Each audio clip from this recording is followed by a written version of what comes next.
Esta noche nos visita en el estudio el ex superintendente de la SAT, Francisco Solórzano Fopa, para dar su postura luego de conocerse la decisión del directorio de removerlo. Rompe el silencio Solórzano Fopa. Participe con la etiqueta SF Habla Fopa. El análisis a cargo de Philip Chicola y Estuardo Zapeta. Antes los dejo con la nota.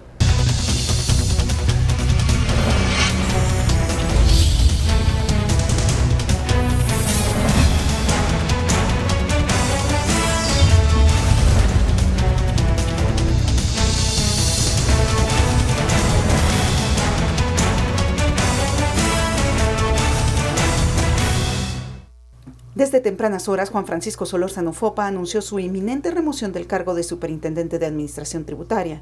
La noticia le fue dada personalmente como información extraoficial por el ministro de Finanzas. A lo largo del día había incertidumbre respecto a su continuidad al frente de la SAT. A las 7 de la noche, parte del directorio de la SAT hizo oficial la decisión de la remoción del cargo debido a que no se alcanzó la meta establecida, aunque expresó que consideraba bueno el trabajo de Solórzano Fopa al frente de la institución. Ante esta circunstancia, no es nuestro potestad decir es mucho, es poco, es cerca, es lejos.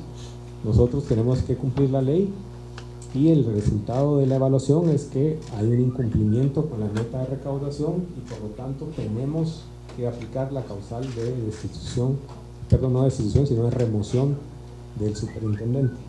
Abel Cruz, intendente de recaudación, asumirá el cargo de manera suplente, en tanto el directorio prepara las bases para convocar a postulantes para la superintendencia. Aprovecho esta oportunidad para invitar a los mejores guatemaltecos, a los profesionales probos, valientes, interesados en sacar adelante el país con experiencia en temas fiscales, legales, tributarios, en transformación organizacional, a que participen en este proceso. Necesitamos talento, gente capaz, gente que nos ayuda y muy importante el proceso de hacer una SAT responsable, eficiente, proba, que se inició hace 2 años con el apoyo de la cooperación internacional, con el trabajo que hizo el licenciado Solórzano Fopa, un trabajo que se reconoce que ha sido un trabajo importante y valiosísimo. Continúa. Así es, emitió un comunicado en el que manifiesta su preocupación por la remoción e invita al directorio a que dentro del marco legal reconsidere su decisión. Solórzano Fopa agradeció en tuit a los trabajadores de la institución y expresó que se siente satisfecho con los avances logrados en la SAT. Bienvenidos a Sin Filtro. Este día nos acompaña en el estudio el ex superintendente de la SAT, Francisco Solórzano Fopa, para, hablar y compartir un poco qué piensa luego de que el directorio ha oficializado su remoción. Muy buenas noches, ex superintendente, no sé cómo decirle ahora, Francisco. Buenas noches, Juan Francisco Fopa, o como quieran. Muy bien, muchísimas gracias por atender esta invitación. También nos acompañan en el estudio nuestros analistas, Philip Chicola y Estuardo Zapeta. Muy buenas noches. Buenas noches. Comencemos con una primera pregunta. Usted desde la mañana ya estaba anunciando o adelantando lo que se oficializaría ya como a las 8 de la noche, a las 20 horas, esta noticia del directorio. ¿Cuál es su reacción a esto? Pues primero decir que estoy sumamente agradecido con el directorio, con el señor ministro en su momento por haberme dado la oportunidad. También esto es un tema, cuando yo llegué a la SAT en marzo del 2016, pues, y como lo puse un poco en mi Twitter, en ese momento la SAT estaba muy convulsionada. Porque yo pasé, pero en otra faceta dentro del Ministerio Público, como habíamos pasado el caso La Línea, se había destapado todo esto en abril de 2015. En febrero del 2016 creo que fue el golpe más duro, posiblemente el de abril de 2015 fue mediáticamente y socialmente el que más revuelo causó, pero institucionalmente el golpe más duro vino en febrero del 2016, cuando se destaparon todos los casos relacionados con devolución de crédito fiscal y lo que se conoció en su momento como el caso Aceros de Guatemala.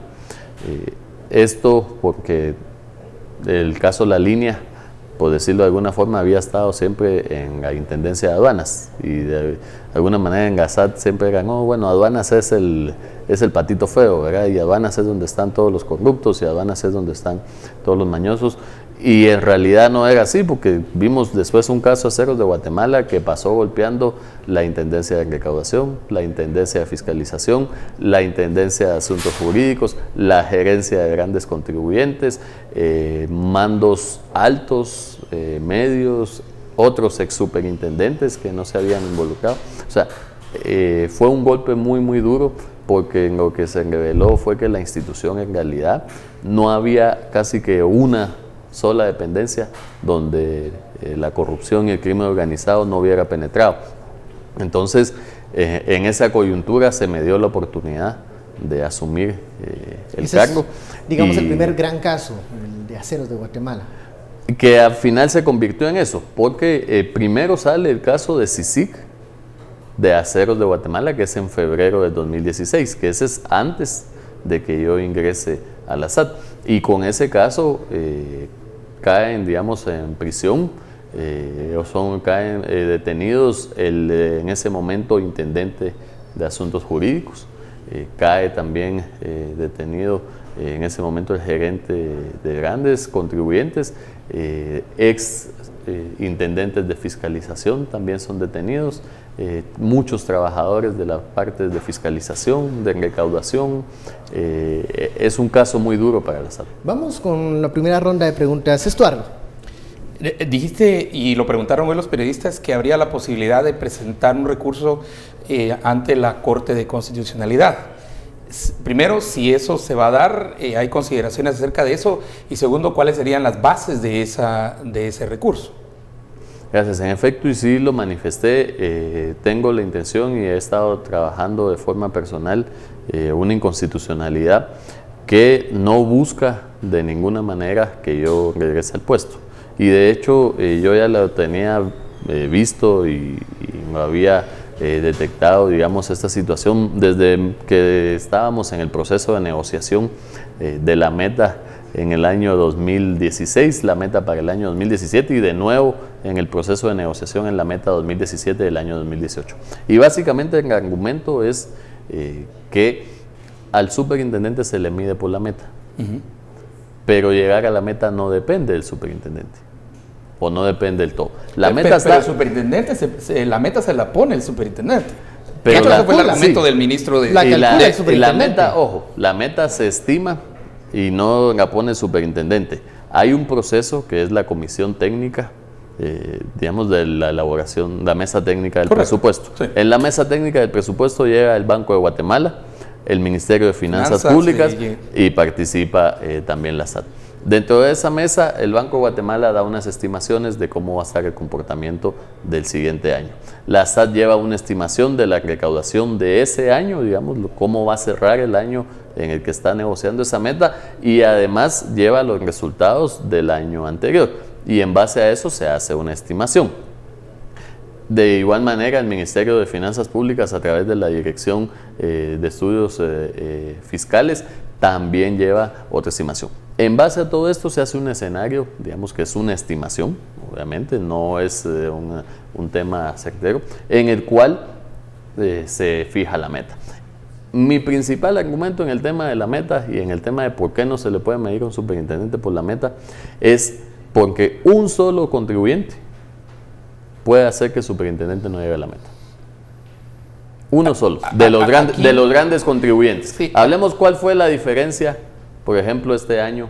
A 2016, por ejemplo. En 2017. No, hablemos de cuánto fue lo que nos faltó para llegar a un 100% de la meta. Fueron 167 millones de quetzales. 167 millones de quetzales lo puede repartir un contribuyente grande, digamos, en una repartición de dividendos en un año.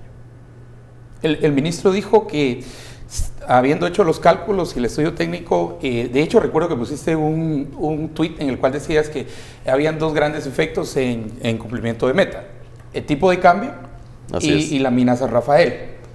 No, Minera San Rafael es básicamente digamos, ese sector, porque no fue solo minería, minería. Hay otro, Sí, minería y servicios asociados. Fueron 125 millones según los cálculos. ¿Y el tipo de cambio? El tipo de cambio y la baja en el crecimiento económico. La baja en el crecimiento económico estuvo, según nuestros cálculos, alrededor de 411 millones de quetzales.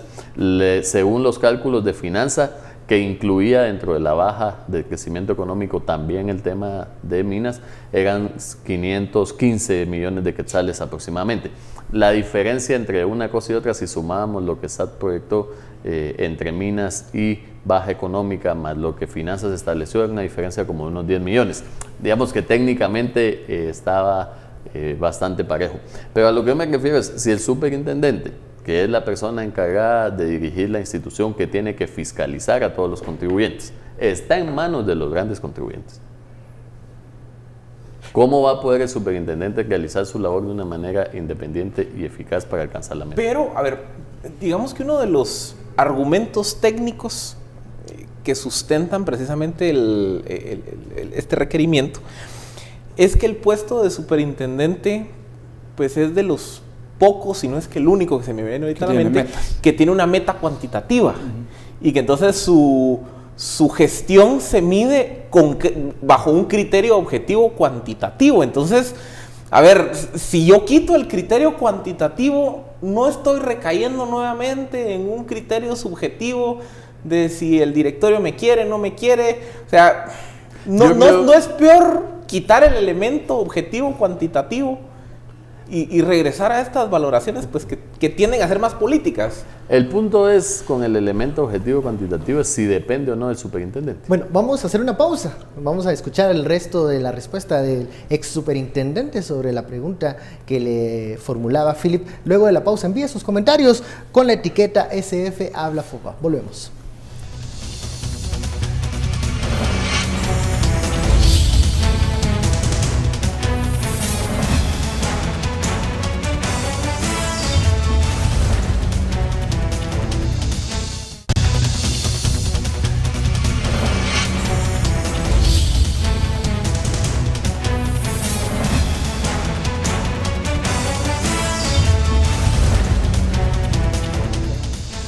Regresamos a Sin Filtro. En el estudio nos acompaña el ex superintendente Francisco Solórzano Fopa. Se quedó con la palabra a la pregunta de Philip. Gracias. Y tal vez ahondar un poquito en el tema y que el punto es, y yo creo que sí tiene que haber una meta, digamos, cuantitativa de poder evaluar el desempeño. Y yo he sido un fiel creyente, además, que se debe evaluar el desempeño de todos los funcionarios y funcionarias. Ahora, se debe evaluar sobre criterios que dependan del funcionario o que le permitan al funcionario él de verdad ser congruente con sus acciones y que sus acciones se vean reflejadas en esto.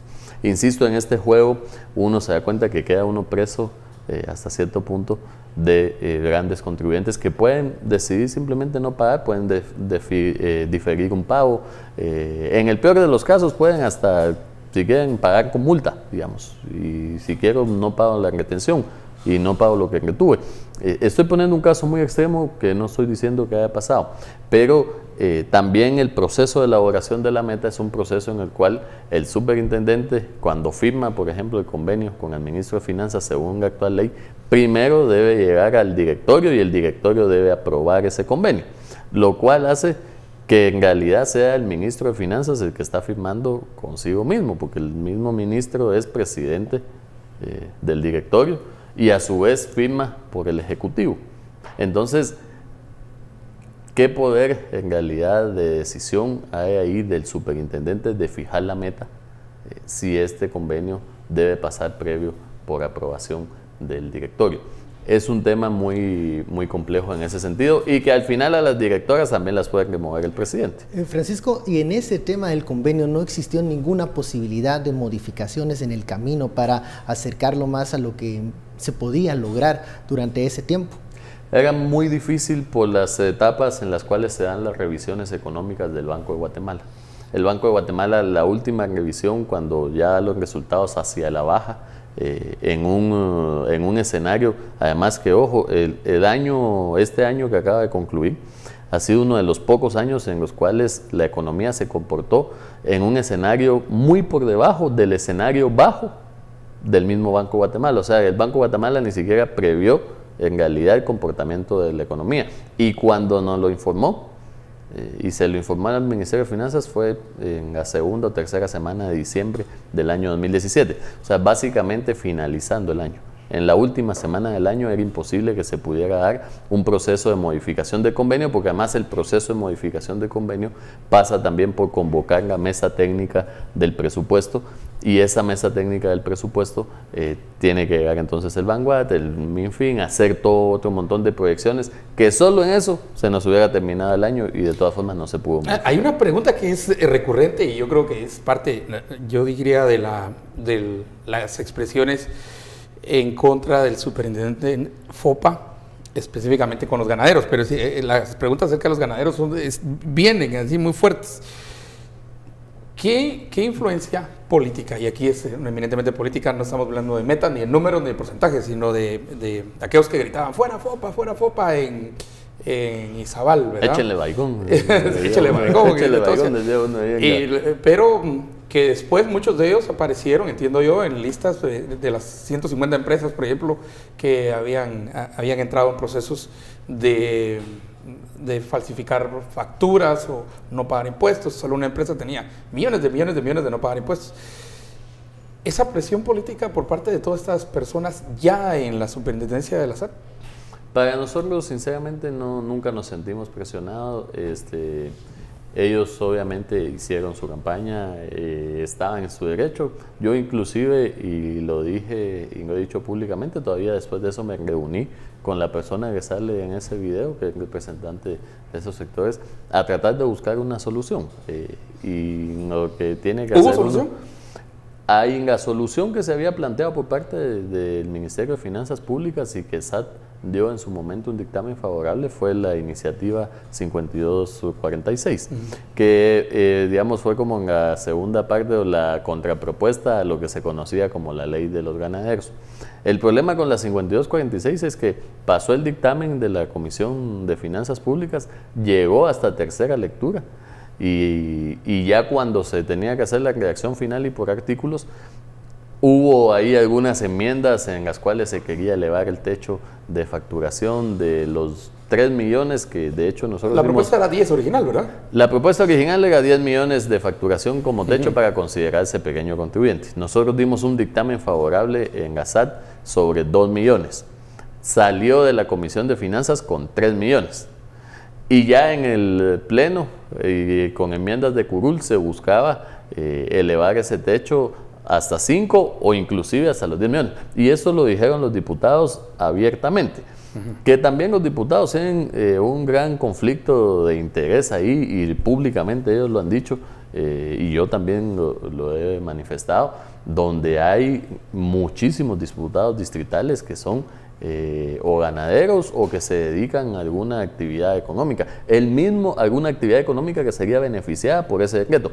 El mismo ministro de Agricultura actual salió dando declaraciones. Él lo reconoció. Y reconociendo que él se iba a beneficiar a través de esa iniciativa y que por eso estaba apoyando a estos sectores. Entonces, este es un tema muy complejo. Nosotros creemos que en su momento se hizo un dictamen muy técnico de esta normativa. El problema es cuando se ampliaban los techos y se quería reducir además la tasa, porque la tasa estaba en un 5%, que es una tasa que se tiene para los pequeños contribuyentes. El problema es cuando se hacen tasas diferenciadas. Ya la misma Corte de Constitucionalidad en temas de impuestos ha dicho que no pueden haber tasas diferenciadas en nuestro sistema tributario, que constitucionalmente eso no es factible. Entonces, lo cual sí existe en otros países. Entonces, estas limitantes que tiene nuestra ley, que tiene nuestra Constitución, hace que tengamos que mantener ciertas cosas parejas. Justamente en ese tema, si nos vamos un poco a la visión más genérica, digamos que una de las críticas recurrentes que se escuchan en contra de la SAT, en términos generales, es que hay una muy limitada atención hacia el tema de la informalidad. Es decir, que que la SAT exprime al que ya está formalizado y ese 70-75% de la economía guatemalteca que opera en la informalidad, pues que la SAT sencillamente no los voltea a ver o no desarrolla mecanismos para incorporarlos a la formalidad o para facilitarles el pago de tributo. ¿Qué se puede hacer? No solo hablándonos de su experiencia, pero hacia futuro, ¿cómo generar que hayan más cucuruchos cargando la procesión? Mire, es un esfuerzo de Estado, debe ser una política de Estado, porque se debe afrontar, la SAT en ese sentido tiene una facultad que es, digamos, tiene una facultad de crear cultura, pero sobre todo es una entidad eminentemente reactiva, ¿verdad? Controladora, fiscalizadora, que investiga, que tiene todas estas facultades para ver dónde lo están defraudando, y que ya cuando se ingresa a un proceso administrativo dentro de la SAT, pues va a conllevar, y lo que conlleva es una sanción, digamos. Entonces, esta es la parte como coercitiva del Estado de cobrar los impuestos. Ahora, también tiene que venir una parte de presencia del Estado en ciertas áreas del país donde no hay presencia del Estado, de brindar algunos servicios básicos, porque también la gente asocia obviamente el pago de impuestos al brindar servicios específicos. También que hayan facilidades y proyectos en temas de emprendimiento, facilidades para crear distintos tipos de agrupaciones, desde cooperativas, empresas, sociedades anónimas. Entonces, hay una falta de presencia del Estado en general en muchas áreas del país que se han quedado de alguna forma un poco olvidadas, y que el abordaje debe ser integral. No puede llegar solo la SAT a cobrarle por las malas a la gente. Ahora, sí, la SAT tiene una responsabilidad muy grande, y fue un tema que de hecho, y debo decir, lo detectamos, por ejemplo, de las últimas cosas que se hizo el año pasado en el directorio fue reformar el reglamento interno de la SAT, porque cuando fuimos a buscar y nos sometimos por ahí del mes de septiembre del año pasado a una evaluación de estándares internacionales de administraciones tributarias. Esta evaluación se llama TADAT. Los insto además a que busquen los resultados que tuvimos. Fueron resultados en su mayoría negativos, debo decirlo, pero también habían áreas positivas, y dentro de las cosas que hacían en esta evaluación nos decían: ustedes no tienen un área, no tienen una política destinada específicamente a ampliar la base tributaria. Cuando fuimos a revisar nuestro reglamento interno, ninguna dependencia de la SAT tenía esa función de generar planes, estrategias o ir a perseguir de alguna forma ampliar la base tributaria. Se modificó el reglamento interior, se le dio esta facultad a la Intendencia de Recaudación, y además se le dio también y se fortaleció la Gerencia de Investigación Fiscal, que fue una gerencia nueva que creamos y que se creó durante mi administración. Y hay una pregunta que en las varias ocasiones que abordamos precisamente temas relacionados, digamos que hay como un paradigma mental con la terminal, como una representación de la informalidad.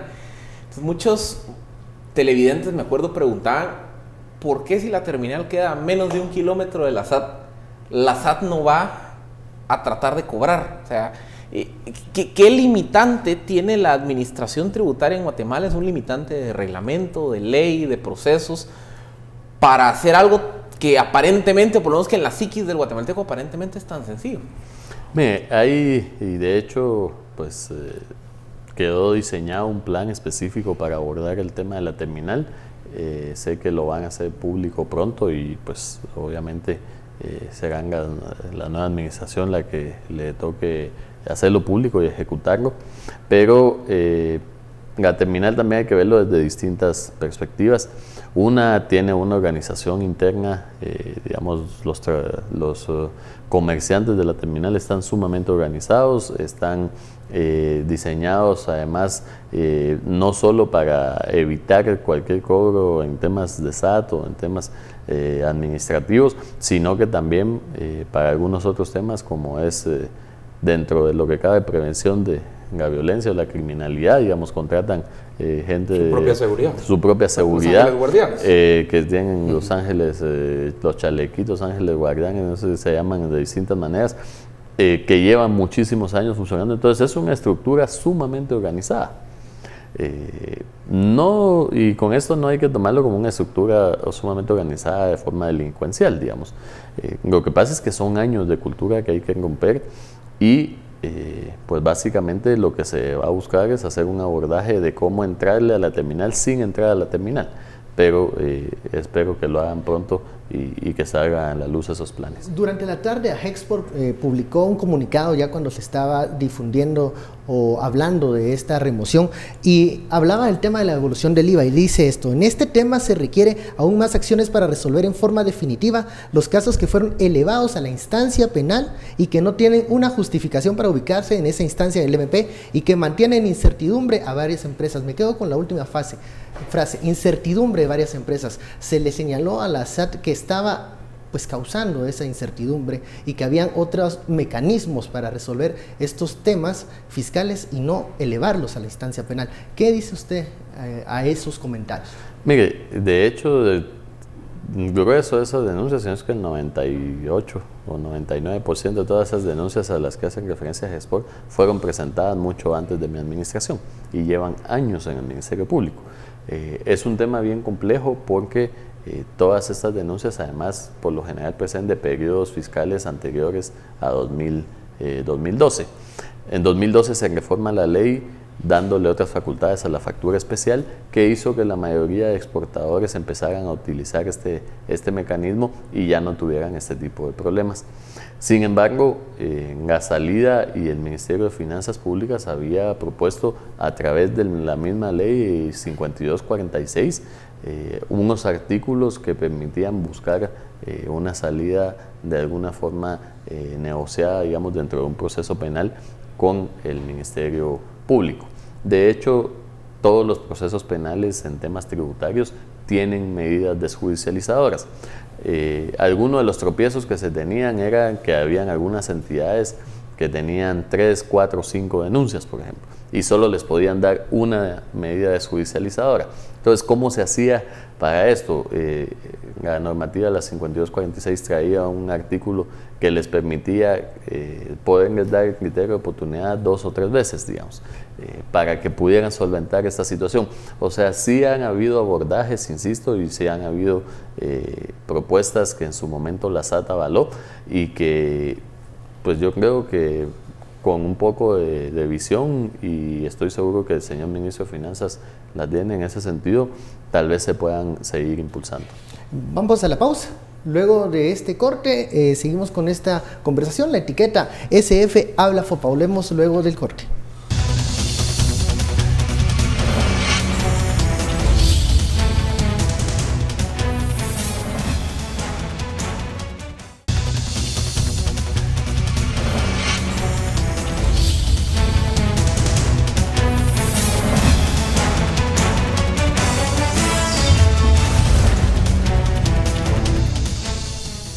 Regresamos a Sin Filtro. Antes de seguir con la conversación, vamos a hacer un enlace con nuestro director Haroldo Sánchez para conocer los puntos que conoceremos y que veremos en Sin Reservas luego de Sin Filtro. Adelante.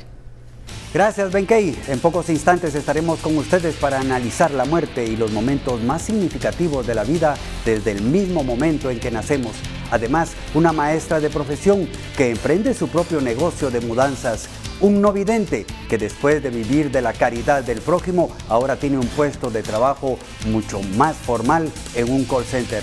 Y las propuestas de matrimonio y noviazgo no se hacen esperar con el trabajo de una mujer que se dedica a hacer de este día un momento inolvidable. Así que quédese en sintonía de Guatevisión. Nosotros regresamos con Benkei Chin a los estudios principales. Ya lo sabe, no se pierda Sin Reservas esta noche. Tiene la palabra Philip. Un poco continuando, construyendo sobre la anterior pregunta de Ben y que nos la plantean desde redes sociales. Así como, digamos, una crítica fue esa percepción de una excesiva judicialización, pues se hacía una crítica similar con la figura o la utilización de la figura de la intervención. Pues que después de, o que durante muchos años, pues la figura de la intervención no fue utilizada, y que vemos como de 2016 para acá, pues hubo varios casos de intervenciones judiciales, En algunas ocasiones se cuestionaba, por ejemplo, temas de si se estaban violentando garantías constitucionales. ¿Cuál es la respuesta a esa percepción de que se abusó de la intervención judicial?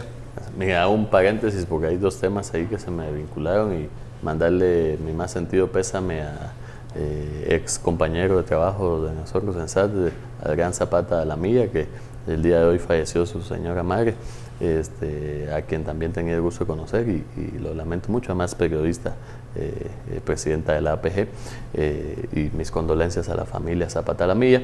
Y digo eso porque vi el tema de comentario de Haroldo sobre la muerte y ahora que me preguntan de las intervenciones, es un tema que trabajamos mucho en su momento. Creamos parámetros para ver en qué casos se podían realizar y se debían realizar intervenciones y utilizar esta medida, digamos, que está contemplada en el Código Procesal Penal y que permite hacerla, además está contemplada también en el Código Procesal Civil y Mercantil. Entonces, y como usted bien señala, posiblemente no se había utilizado de otra forma en otros años y no también en casos penales y casos tan renombrados, porque la SAT sí la había venido utilizando, pero sobre todo en económicos coactivos, digamos, no dentro de un proceso penal.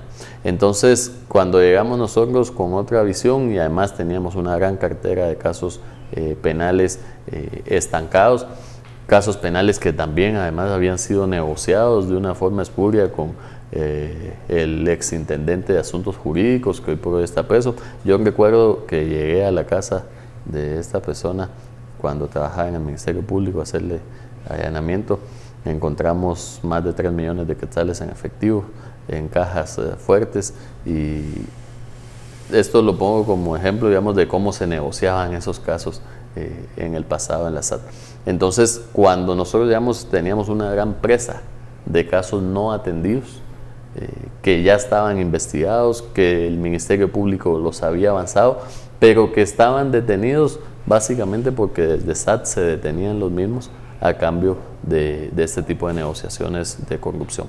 Entonces, eso lo que sucedió fue que liberamos esa presa en un lapso muy corto de tiempo, digamos, y pareció como que esa fue o era la única herramienta que teníamos y que podíamos utilizar, y no fue así. Este año 2017, por contar con un cambio en la política, el ministro promovió y el presidente otorgó un proceso de exoneración que permitió que muchísimos contribuyentes se pusieran al día, para también darle la facilidad, utilizando otras medidas ya no coercitivas como estas, de que pudieran solventar su situación. Entonces, yo creo que lo que hubo ahí fue esa percepción de esa utilización tan seguida, pero en realidad esto venía precedido de esta acumulación intencional de la presa de casos que había en la SAT. Varias preguntas están llegando, voy a unir varias en esta, si la puedo resumir de esta manera. ¿Por qué en el 16 llegar a la meta es un logro, y un logro tuyo en este caso, y por qué en el 17 sí hay entonces elementos exógenos totalmente a no alcanzar la meta? O sea, llegar casi, pero no llegar. Esa es la primera pregunta. La otra es puramente a nivel personal, si serías candidato a fiscal general o trabajador de la CICIG, o regresarías al MP. Es como el interés de las personas en niveles siempre de participación pública, pero en otros ámbitos. Ojo que entiendo que la ley no dice destitución, dice remoción. La remoción es la palabra correcta que usa la ley, solo para aclararle también aquí a los televidentes. Con la primera, porque en el 16 sí sería un logro y en el 17 no. Ojo, en el 16 usamos la misma dinámica. De hecho, en el 16 el efecto del tipo de cambio, si mal no recuerdo, estuvo cerca de los 400 a 450 millones de quetzales.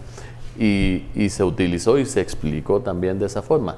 La brecha que teníamos en el 2016 era de cerca de 300 millones de quetzales, digamos, sin tomar en cuenta ningún factor exógeno.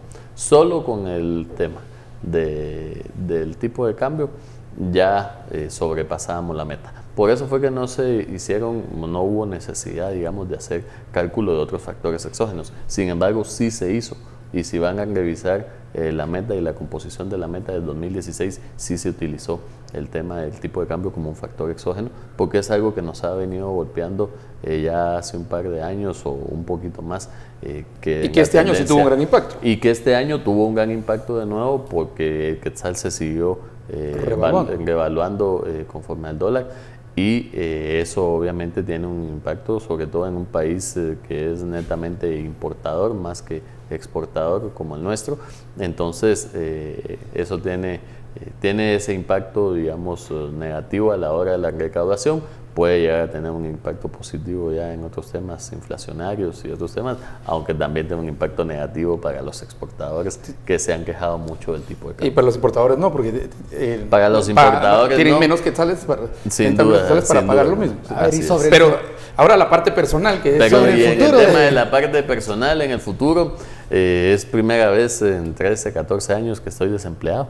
No sé lo que es eso, probaré un par de semanas por lo menos a tomarme algún tiempo para pensar en mis opciones, ver qué hago. Estoy contento en ese sentido, satisfecho, con ganas de descansar un poquito y tomar nuevos aires.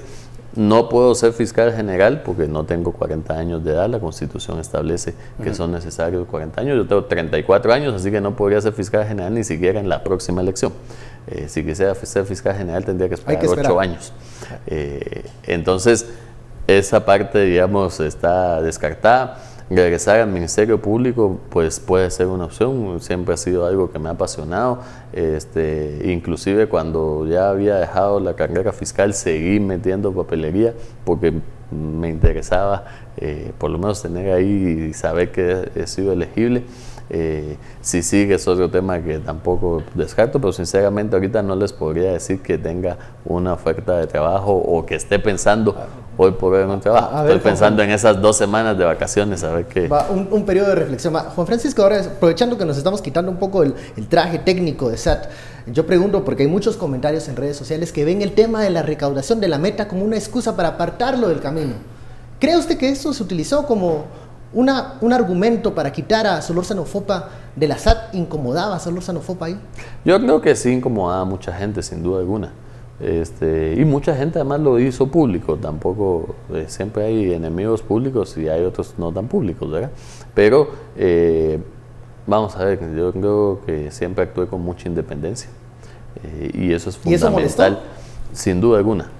Había mucha gente que estaba acostumbrada a que si le hacían un ajuste, pegaban una llamada y ese ajuste se lo desvanecían. Y eso me lo decían los mismos auditores.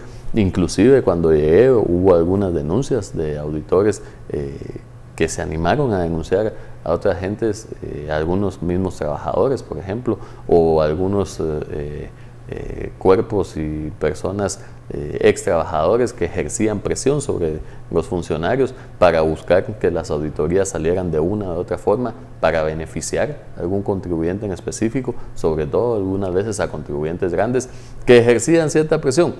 Yo sinceramente debo decirlo, aquí nunca recibí ninguna llamada de ningún contribuyente grande que me dijera, mire, quíteme eso, mire, ¿cómo es posible que me estén haciendo tal situación? O arreglémoslo de otra forma. O arreglémoslo de otra forma, nunca fue así. Yo creo que nunca lograron conseguir mi número, aunque ahí estaba, y el que me pidió cita, lo atendí siempre, escuché muchas quejas, algunas fundadas, otras desde mi perspectiva infundadas, pero estuvimos y traté de ser lo más abierto posible. Tuve una política de puertas abiertas, tuve la oportunidad de que algunos contribuyentes me invitaran a sus plantas de producciones, que conociéramos con los auditores que estaban haciendo, lo cual es fundamental, conocer los negocios para poderlos auditar. Y yo creo que Gasat tiene que seguir promoviendo esa cercanía, pero siempre manteniendo su independencia, digamos. Pero si hubiera llegado a la meta, no estaríamos ni aquí, no estaríamos ni hablando de esto. Sin duda alguna. O a pesar de... Seguiría siendo incómodo en la SAT, pero seguir estaría siendo ahí. incómodo, pero la meta sería entonces el gran defensor de la estancia, de la permanencia y no de la remoción. Pues para mí un poco... ¿O habrían otros factores que actuarían para la remoción? No pueden, la verdad, la ley establece actualmente el convenio de metas y se le agregó a ese convenio de metas unas metas de desempeño, que el problema también con este convenio de 2017 es que quedó un impasse por la reforma de la ley, por la manera en la que fueron entrando en vigencia los artículos. Eso todavía la norma... Es la reforma del 37 de 2016 que se hizo en el 2016. ¿Por qué? Porque, por ejemplo, unos artículos entraron en vigencia cuando el directorio tomó posesión. Específicamente el artículo que utilizaron, por ejemplo, para removerme actualmente. Eso entró en vigencia en diciembre de 2016. Y sin embargo, los artículos que reglaban la forma del convenio y con quién se debía firmar el convenio entraron en vigencia hasta el 23 de febrero de 2017. En ese ínterin de diciembre y febrero fue que se firmó este convenio todavía con el presidente de la República, que es otro tema agregado también, que teníamos otra complejidad. Hacemos una pausa, es momento de un corte. La etiqueta SF habla Fopa. Volvemos para seguir con esta conversación.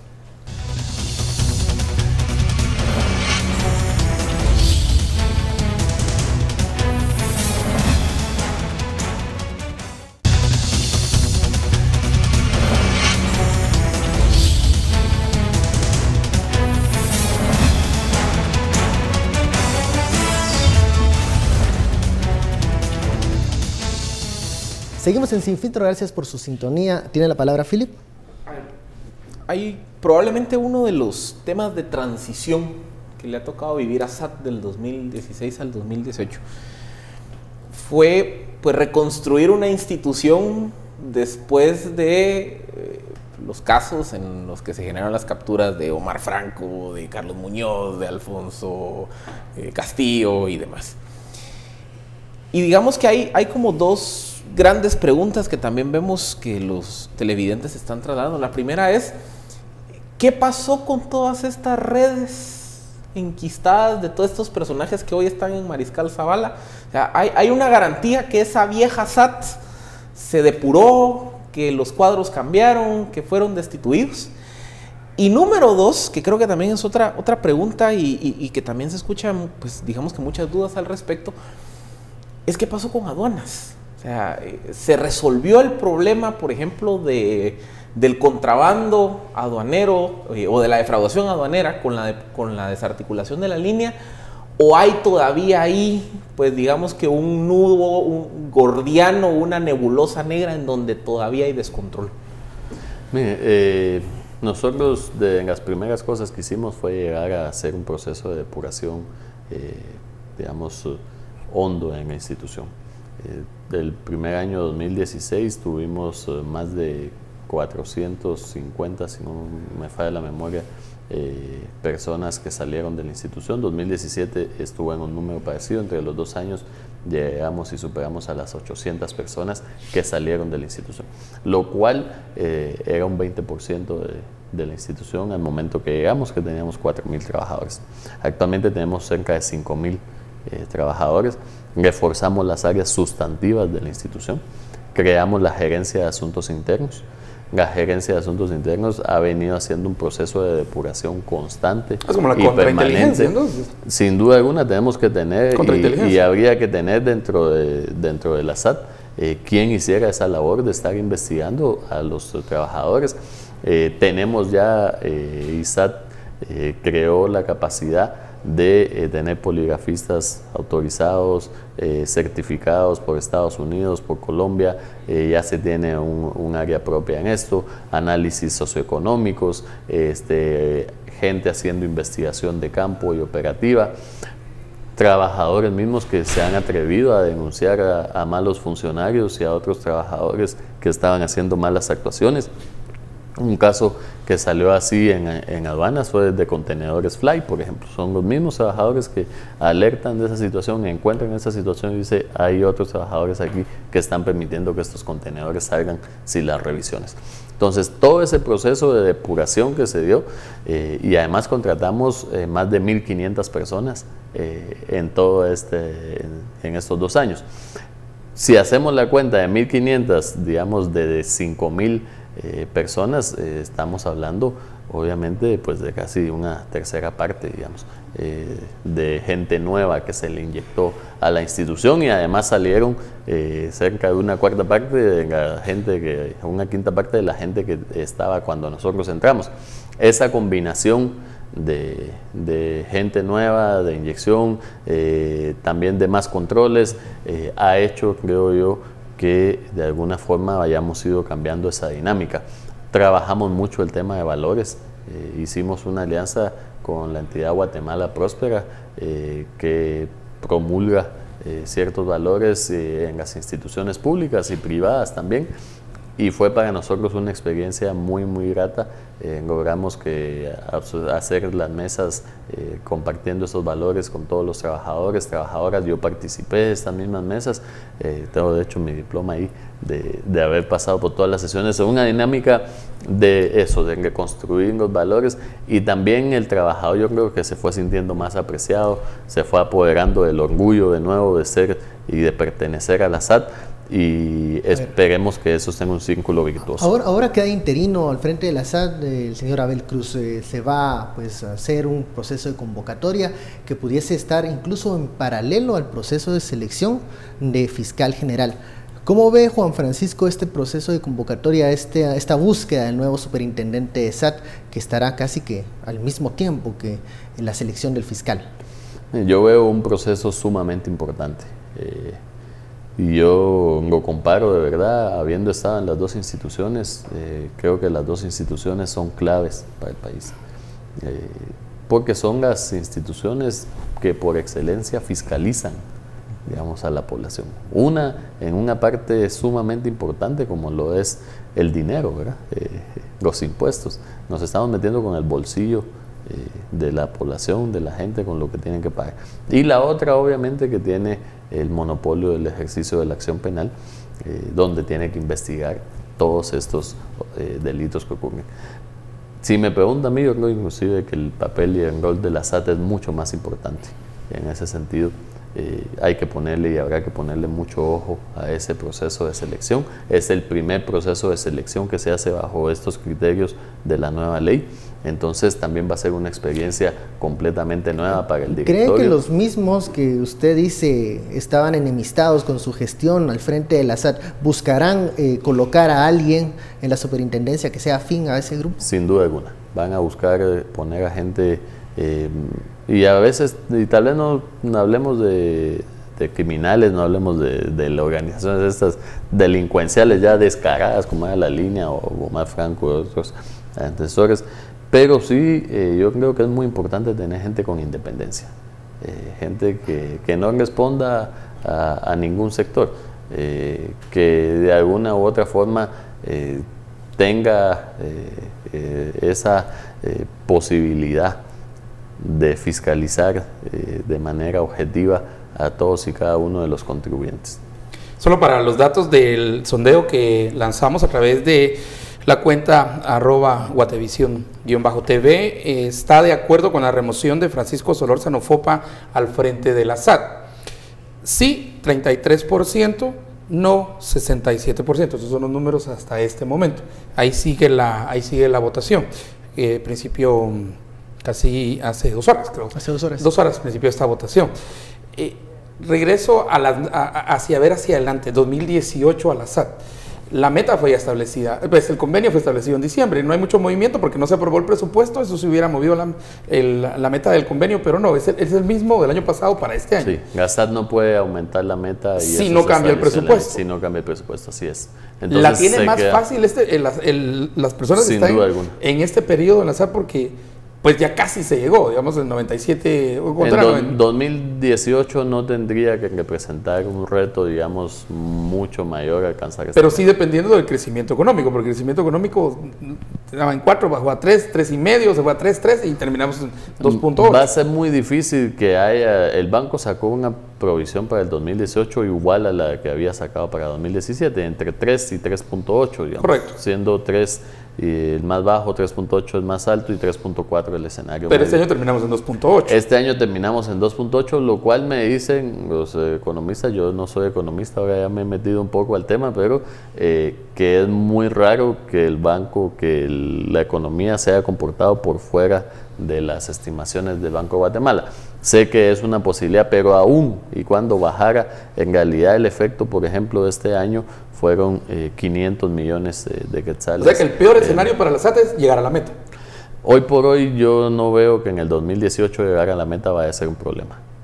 Tendrían que poder llegar a la meta y superarla. Y superarla. Sin duda alguna, porque el crecimiento del PIB, obviamente, hay un crecimiento orgánico siempre del PIB que va empujando, por muy mal que nos vaya económicamente, con los resultados que tuvimos este año y habiendo estado tan cerca de alcanzar la meta de este año, el otro año la tendría que, mejor dicho, perdón, sí, hablando del año pasado, este año 2018 se tendría que sobrepasar la meta y ojalá en unos 2.000 millones de quetzales. Viendo pues para atrás la gestión de pues, estos casi 2 años, si tuviera que identificar cuál cree que fue su mayor logro en SAT y al mismo tiempo su mayor error o lo que usted quisiera pues hacer de otra forma. Yo creo que para nosotros lo principal fue obtener buenas cifras, obviamente, en la recaudación, habiendo impulsado y estando todavía la SAT en un proceso de reingeniería total. Porque la SAT está en un proceso de ingeniería total. Creamos desde que llegamos la Intendencia de Atención al Contribuyente. Se reforzó toda la parte de atención al contribuyente, se separó de la Intendencia de Recaudación.